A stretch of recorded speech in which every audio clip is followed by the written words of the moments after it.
C'est dommage, le père Robert nous a précédés auprès du Père. Il a été associé à la mort et à la résurrection de Christ 2 jours après Pâques.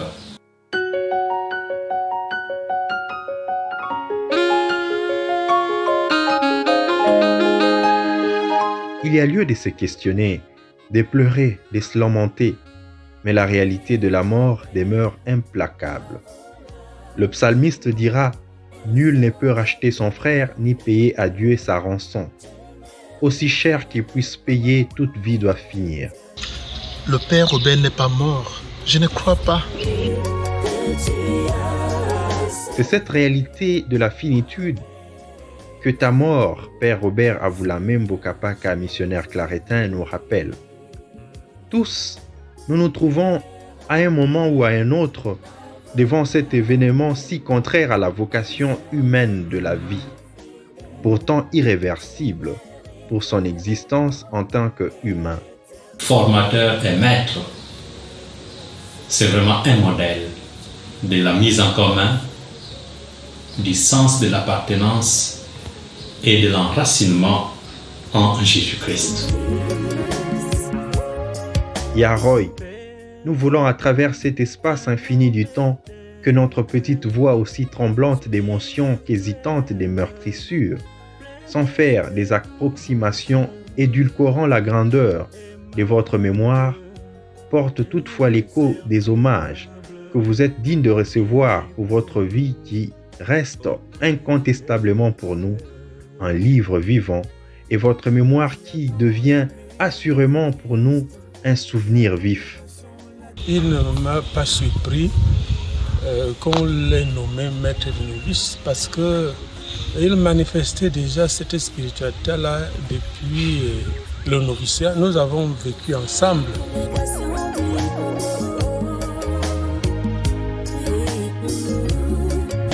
Qui peut me connaître la force de votre caractère, la profondeur de votre conscience religieuse, la hauteur de votre spiritualité, la rectitude de votre morale, votre amour prononcé pour la congrégation ou la promptitude de votre disponibilité missionnaire. Enraciné dans le Christ et audacieux dans la mission, vous avez su exploiter les langues pour la mission et votre sens d'universalité se témoigne par les messages de condoléances venus de partout. Le père Robert Avulamembo, Ya Robert comme nous l'appelions affectueusement, m'a laissé à moi le témoignage d'un grand missionnaire zélé, doué. Le témoignage d'obéissance comme acte de foi. Mais disait-il, oui, nous sommes religieux, religieuses, nous devons obéir à Dieu par la médiation de nos supérieurs. C'était une personne douce, simple, effacée, calme, même au niveau de la famille.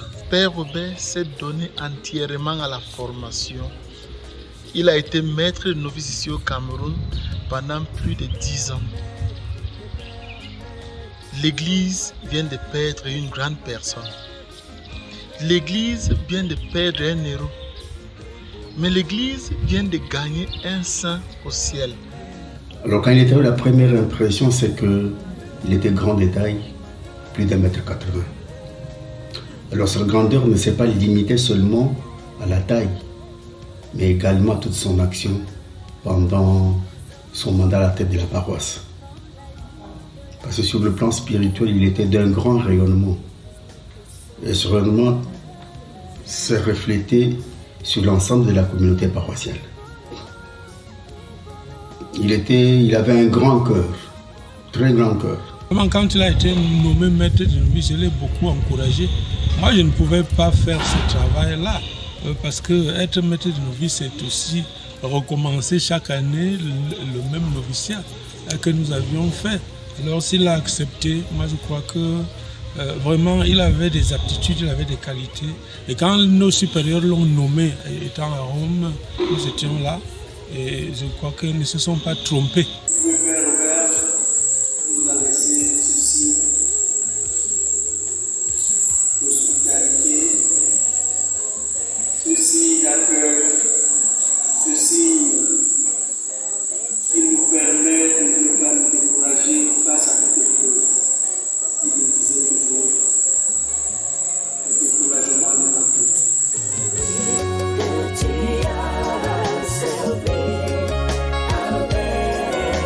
débordant de joie, vous saviez bien vous exprimer comme le démontre la petite vidéo qui circule depuis le jour fatidique du 19 avril 2022.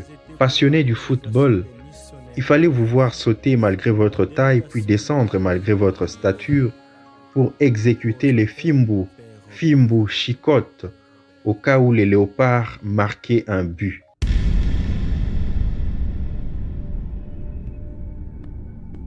D'où étais-tu et qu'as-tu fait depuis ta naissance à Lumbinzinga, République démocratique du Congo, un certain 21 juillet 1957, jusqu'au retour au père à Kinshasa le 19 avril 2022.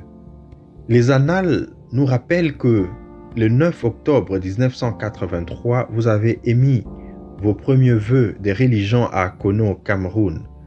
Le 4 août 1991 était témoin de votre ordination sacerdotale à Kikwit, en République démocratique du Congo. De 1991 à 1992, vous avez servi comme vicaire à Mukila, en République démocratique du Congo. De 1992 à 1993, votre longue expérience de formateur débuta au Scholastica de Kimbondo en RDC. De 1993 à 1995, vous avez donné le meilleur de vous-même comme vice-maître des novices à Kono au Cameroun. De 1995 à 1997, vous êtes allé à Rome pour approfondir la théologie spirituelle. De 1997 à 2009, vous imprégnez la jeunesse africaine du charisme claretin comme maître des novices à Kono au Cameroun. De 1998 à 1999, vous étiez chargé d'enseignement à l'ETSC, Ngoya, Cameroun. De 2009 à 2011, vous avez mérité une année sabbatique à Rome, en Italie. De 2011 à 2012, vous avez ouvert une nouvelle page pastorale comme curé à Saint-Ignace, Cité Verte, à Kinshasa. De 2012 à 2019, les chrétiens de Notre-Dame de Victoire, Libreville, au Gabon, vous ont accueilli comme leur pasteur. Et enfin, c'est à la paroisse Notre-Dame d'Espérance à Franceville, au Gabon, où vous étiez curé de 2019 à 2022, que votre nouvelle vie, après que vous avez noblement vécu, a commencé. C'est vrai que c'est le chemin qui nous attend tous, mais quand l'un d'entre nous part, surtout quelqu'un à peu près de nos âges, moi je suis sensiblement plus vieux que lui, mais alors est-ce que moi aussi je ne peux pas penser beaucoup plus maintenant à la mort que d'habitude? Le dernier témoignage que je retiens de lui dans son lit de malade, le père est resté serein, souriant dans sa douleur. Et le grand témoignage le plus fort, il nous avait dit: j'ai été prêtre, je suis prêtre, j'ai accompagné d'autres malades pour accepter la volonté de Dieu. Je suis également disposé à accepter cette volonté. La volonté de Dieu s'est accomplie à Robert, repose en paix. Son départ nous fait mal. Ya Robert, prie pour nous. Va en paix. Adieu. En effet, si les grains de blé qui tombent en terre ne meurent pas, ils restent seuls. Si au contraire ils meurent, ils portent du fruit en abondance. Le Père Robert qui est tombé en terre et qui a germé au ciel porte des fruits en abondance, à voir le nombre impressionnant des claretins qu'il a personnellement accueillis et formés, aujourd'hui disséminés à travers le monde. La qualité prestigieuse des religieux, des religieuses qu'il a accompagnés et le nombre inestimable de chrétiens qu'il a pétris comme pasteurs. Autant d'arbres qui produisent également des fruits.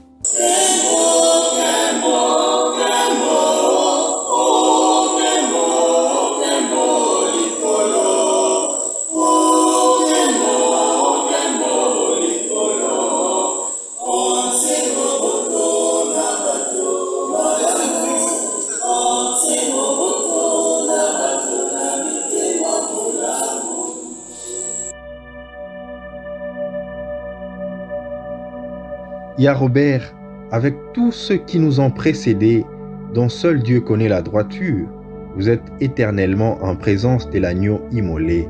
Que la Vierge Mère, maîtresse et patronne, qui vous a couvert du manteau de son immaculé cœur, vous conduise à son Fils ressuscité. Que la lumière des Pâques brille à jamais sur votre visage et que la paix de Dieu vous soit en partage, serviteurs bons et fidèles.